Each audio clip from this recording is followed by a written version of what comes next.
আসসালামু আলাইকুম। আমি ইসমাইল হোসেন রাব্বির বড় বোন বলতেছি। আমার ভাই ঢাকা বাংলা মোটরে মেট্রো নিচে গুলি খায়। আমরা দুই বোন, আপনারা দেখেছেন, দুই বোন লাশের মিছিল কাঁধে নিয়ে গিয়েছিল। দুই বোন লাশের মিছিল কাঁধে নিয়েছিল। সেই দুই বোনের ভিতরে আমি একজন। আপনারা সবাই বলেন, আপনাদের কাছে আমার একটা প্রশ্ন, আপনারা সবাই বলেন আমার ভাই বিএমপি করে, ছাত্র নেতা, কিন্তু আজ পর্যন্ত আমার বাবা মার পাশে বিএমপির কে দাঁড়াইছে আমি সেটা স্যারের কাছে জিজ্ঞাসা করতে চাই। আমার বাবা রিক্সা চালক, আমার মা আরবি টিউশনি করে আমার ভাইকে পড়াশোনা করাইছে, আমার বোন আরবি বাংলা টিউশনি করে পড়াশোনা করছে। আজ পর্যন্ত স্যার আমাদের পাশে বিএমপির কে দাঁড়াইছে? আমার বাবা এখনো রিক্সা চালায় খায়।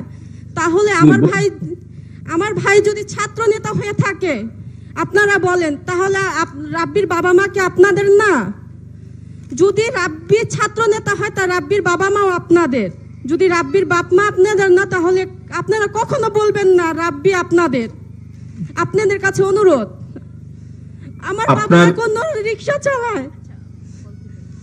বোন, আপনার আজকে এই যে উপস্থিতি, আপনাকে যে আমরা এখানে আসতে অনুরোধ করেছি, আপনার এই উপস্থিতি প্রমাণ করে যে আমরা আপনাদের পাশে আছি।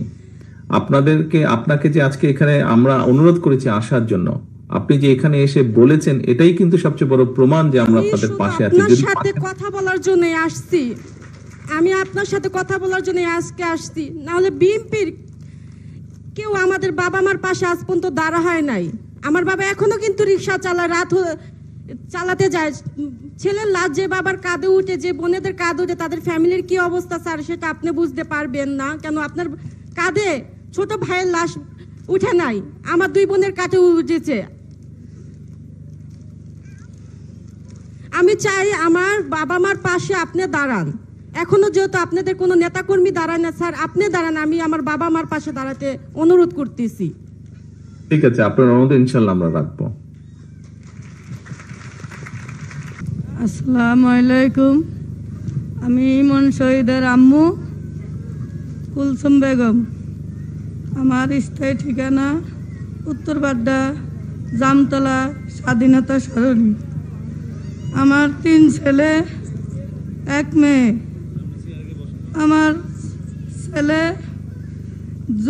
জুলাইয়ের 20 তারিখ বিকাল 5টা বাজে ওভার ব্রিজের সামনে হত্যা করে।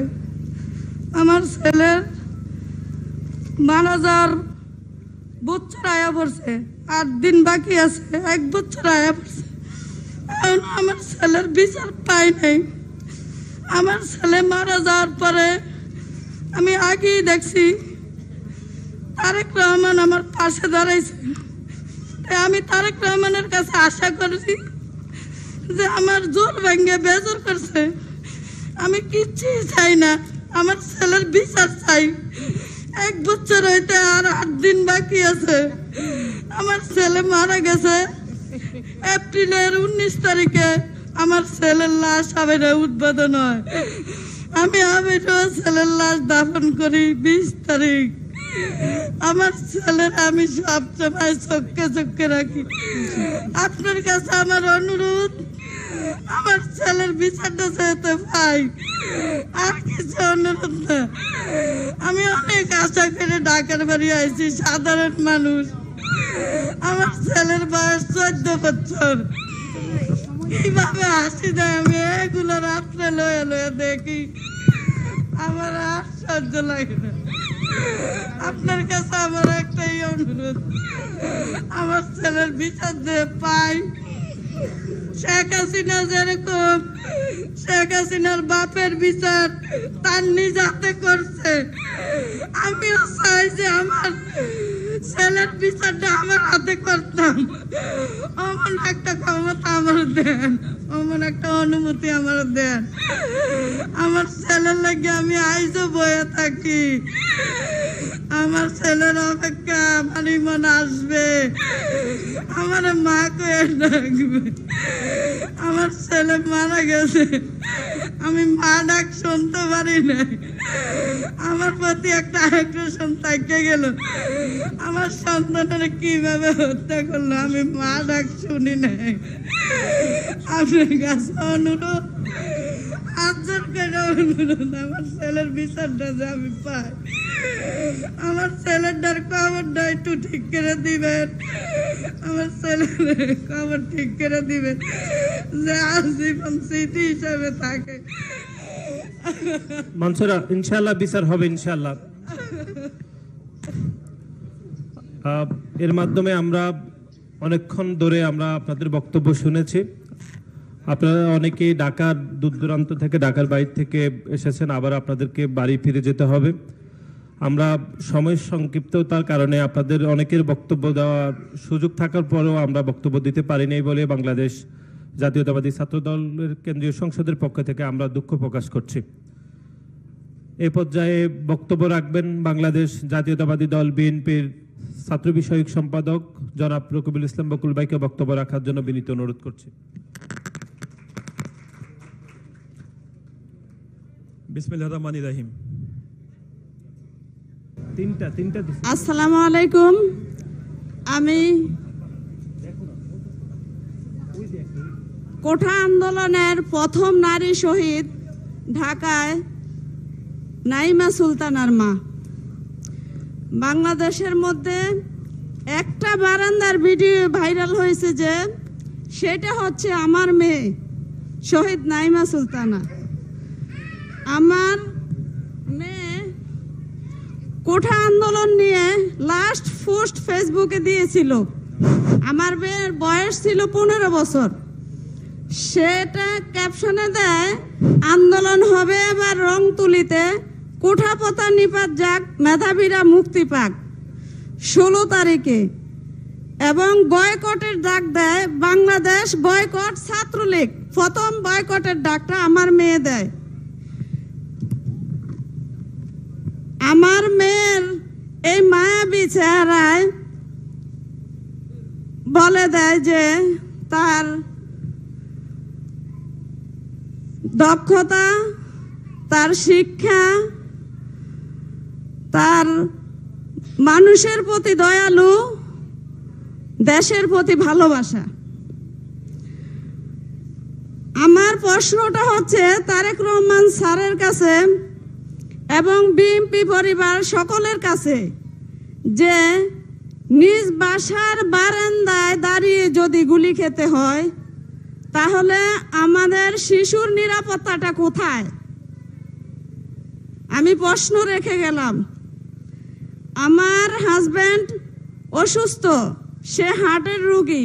2019-এ করোনা হয়ে আমার হাজব্যান্ড হার্ট সহ বিভিন্ন রোগের সমস্যা দেখা দিয়েছে। আমি 6 মাস পর পর ওনাকে চেক আপে রাখি। এখন আমার মেয়েকে এই বাসার মধ্যে এত রক্ত, আমার মেয়েকে গুলি করে হত্যা করেছে। আমি এই হত্যার বিচার চাই, আমি এই হত্যার বিচার চাই। আর আমি ধন্যবাদ জানাই বিএনপি পরিবার, আমাদের উত্তরার SM জাহাঙ্গীর ভাইকে।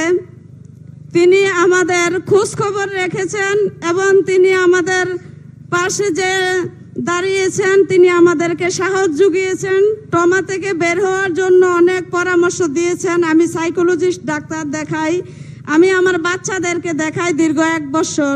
তিনি আমাকে যা বলেছেন, জনাব তারেক রহমান আমাকে পাঠিয়েছে আপনাদের খোঁজ খবর নেওয়ার জন্য। আমি ধন্যবাদ জানাই তারেক রহমান স্যারকে। আমাদের পাশে থাকবেন, আপনারা সব সময় আমাদের সুখে দুঃখে আমাদের পাশে থাকবেন, এটাই আমরা প্রত্যাশা করি। আসসালামু আলাইকুম। আমি শহীদ সাফওয়ান আক্তার সদ্দর বাবা। শহীদ সাফওয়ান আক্তার সদ্দ Savar cantonment public school and কলেজের 10ম শ্রেণীর বিজ্ঞান বিভাগের একজন মেধাবী ছাত্র ছিলেন। সে শুধু মেধাবী ছাত্রই ছিলেন না, একজন ভালো মনের মানুষও ছিলেন। সে অলরাউন্ডার ছিলেন, খেলাধুলা, গান বাজনা, নামাজ পড়া, মানুষের প্রতি ব্যবহার, সে সর্বদিক দিয়ে একজন ভালো আদর্শ ছেলে ছিলেন। আমি একজন কৃষিবিদ, বাংলাদেশ কৃষি বিশ্ববিদ্যালয় ময়মনসিংহে আমি ভেটেরিনারি সায়েন্স থেকে ডিবিএম পাস করি, তারপরে মেডিসিনে মাস্টার্স করি। বর্তমানে সে একই বিশ্ববিদ্যালয়ে আবার ডক্টরেট ডিগ্রি করছি। আমরা আগে থেকেই বিএনপি পরিবারের সাথে সম্পৃক্ত। আমরা এখনো বিএনপি করি, ছাত্র জীবনেও করে আসছি। আমি আমার নেতা জনাব তারেক রহমান এখানে উপস্থিত আছে। আমি 2-3টাই রিকোয়েস্ট করব। বর্তমানে বাংলাদেশে যে মব জাস্টিস হচ্ছে, এটা পুরোটাই জনগণ বিএনপির উপর চাপিয়ে দিচ্ছে। আমি আমার নেতাকে অনুরোধ করব, প্রত্যেকটা ওয়ার্ডে ওয়ার্ডে যাতে একটা বিএনপি সেল বা দুর্গম গঠন করা হয়। এই মব কে করছে? কালকেও আমরা একটা খবর দেখলাম, মিটফুটের সামনে যে একটা বাঙালি ব্যবসায়ীকে যেভাবে মানে হত্যা করা হয়েছে, এটা কোনোভাবেই কাম্য না। তবে দল থেকে যে সিদ্ধান্ত নিয়েছেন, আপনাকে আমি সাধুবাদ জানাই। 10 জনকে এখানে বহিষ্কার করছেন স্থায়ীভাবে। এই ঘটনা যাতে পুনরাবৃত্তি না হয় আর বিএনপির যাতে কোনো বদনাম না হয়। আপনি কিন্তু সারা দেশের নেতা, 18 কোটি জনগণের নেতা। আরেকটা জিনিস, আমাদের শহীদ পরিবারের যে জুলাই সনদ, সে সনদের ব্যাপারে বলা হচ্ছে যে বিএনপি একে ভেটু দিচ্ছে। আমি আমার নেতাকে অনুরোধ করব, জুলাই সনদরা যাতে আপনাদের মধ্য দিয়ে আগে তৈরি করা হয়, প্রস্তুত করা হয়। এই ব্যাপারে আপনি স্পেশালভাবে একটা উদ্যোগ নেবেন, যাতে অন্য কোনো পার্টি এখানকে আপনাকে দোষারোপ না করতে পারে। সর্বোপরি শহীদ পরিবারের পাশে থাকবেন। আমরা আপনাদের সাথে আছি, আমাদের জন্য দোয়া করবেন। শহীদ জিয়াউর রহমান জিন্দাবাদ, বেগম খালেদা জিয়া জিন্দাবাদ, ভারপ্রাপ্ত চেয়ারম্যান তারেক জিয়া জিন্দাবাদ, বাংলাদেশ জাতীয়তাবাদী ছাত্র দল জিন্দাবাদ। সকলকে দীর্ঘায়ু কামনা করছি। আসসালামু আলাইকুম। আমি সকলকে অনুরোধ করব, একটু সংক্ষিপ্ত বললে আমরা অনেকের কথা শুনতে পারবো। আপনি 1 মিনিট এখানে একটু কথা বলবো। 2 জন শহীদের গার্জিয়ান এখানে কয়েকটি কথা বলেছেন। একজন মা একটি কথা বলেছেন, সেই মায়ের উদ্দেশ্যে আমি বলতে চাই, তো আপনার সন্তানই শহীদ হয়নি, বহু সন্তান শহীদ হয়েছে। বিশেষ করে আমরা যদি গত 15-16 বছরে দেখি, বহু সন্তান, আমাদের বহু সহকর্মী, আমাদের বহু নেতাকর্মী, বাংলাদেশ জাতীয়তাবাদী দল, ছাত্র দল, যুব দল, স্বেচ্ছাসেবক বা বিএনপি না, এর বাইরে অন্যান্য রাজনৈতিক দলের, এমনকি নিরপেক্ষ অনেক মানুষ শহীদ হয়েছে বিগত 15-16 বছরে বাংলাদেশের মানুষের অধিকার রক্ষা করতে গিয়ে। এতটুকু আপনাকে বলতে পারি, আগামীতে বাংলাদেশের মানুষের সমর্থনে বিএনপি সরকার গঠন করতে সক্ষম হলে অবশ্যই আমাদের অন্যতম সর্বোচ্চ চেষ্টা থাকবে বাংলাদেশের মানুষের অধিকার রক্ষা করতে গিয়ে যে মানুষগুলো প্রাণ দিয়েছেন, যাদেরকে হত্যা করা হয়েছে, গণতন্ত্রের কণ্ঠকে রোধ করে দেওয়ার জন্য, সেই হত্যার বিচারগুলো যাতে সুষ্ঠুভাবে হয়, তার সর্বোচ্চ উদ্যোগ বিএনপির থাকবে। এতটুকু বলতে চাই। এরপরে এখানে আরেকজন শহীদের বাবা কয়েকটি কথা বলেছেন। আপনার উদ্দেশ্যে আমি বলবো, আপনি 2টো বিষয় বলেছেন। আপনি নিশ্চয়ই এই অনুষ্ঠান যখন শুরু হয়, এই অনুষ্ঠানের সভাপতি একটি বক্তব্য রেখেছিলেন। আজকের অনুষ্ঠানে যে সভাপতি, আমাদের ছাত্র দলের সভাপতি রাকিব, সেখানে কিন্তু সভাপতি তার বক্তব্যে একটি কথা বলেছে যে ষড়যন্ত্র কিন্তু শেষ হয়ে যায়নি। বাংলাদেশের গণতন্ত্রের বিরুদ্ধে যে ষড়যন্ত্র ছিল, আমরা স্বৈরাচারকে বিতাড়িত করেছি, জনগণের এই বিজয়টা অর্জিত হয়েছে, কিন্তু ষড়যন্ত্র কিন্তু এখনো শেষ হয়ে যায়নি। আপনাদের নিশ্চয়ই অনেকেরই মনে আছে, দেখেছেন, অনেকে শুনেছেন, আমি আজকে থেকে 8-9 মাস আগে বলেছিলাম দলীয় বিভিন্ন অনুষ্ঠানে যে অদৃশ্য শত্রু আছে। আপনারা নিশ্চয়ই বুঝতে পারছেন, ধীরে ধীরে দৃশ্যমান হচ্ছে সে অদৃশ্য শত্রু, যারা বিভিন্ন সময় বিভিন্ন ভাবে এই দেশের গণতন্ত্র, স্বাধীনতা, সার্বভৌমত্ব, মানুষের বিভিন্ন অধিকারের ক্ষেত্রে যারা বিভিন্ন সময় বিভিন্ন রকম বাধা হয়ে দাঁড়িয়েছিল, যারা ভিন্ন অবস্থান গ্রহণ করেছিল, জনগণের বিপরীত অবস্থান গ্রহণ করেছিল, আমরা বরাবর সরকারকে, বর্তমানে যে অন্তর্বর্তীকালীন সরকার আছে সেই সরকারকে আমরা বরাবর বলেছি অন্যায়কারী যেই হোক আমরা প্রশ্রয় দেব না। কাজে সরকারের দায়িত্ব হচ্ছে জনগণের জানমালের নিরাপত্তা হেফাজত করা, নিরাপত্তা দেওয়া।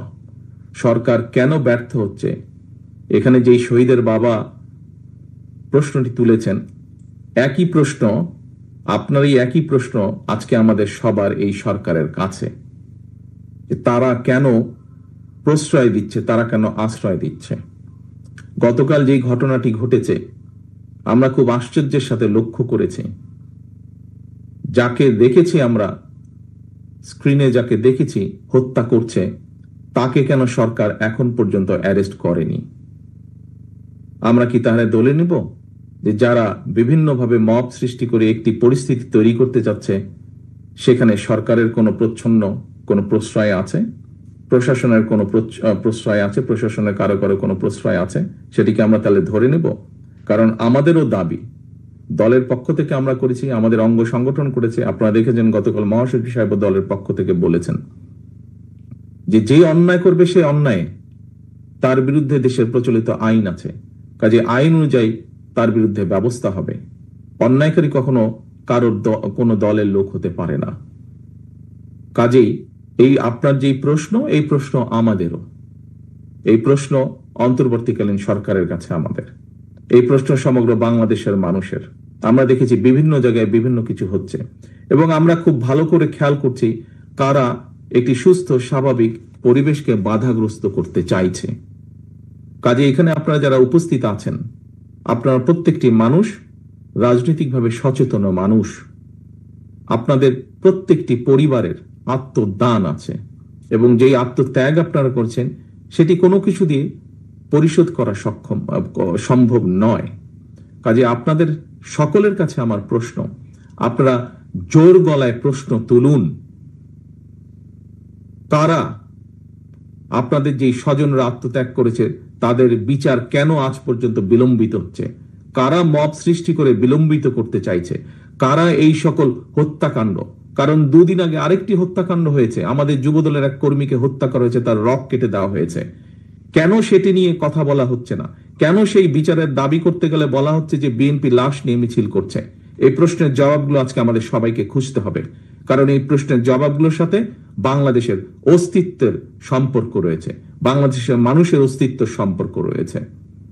আজকে আমাদেরকে দেখতে হবে প্রকৃতগতভাবে কারা বাংলাদেশের মানুষের পক্ষে এসে দাঁড়ায়।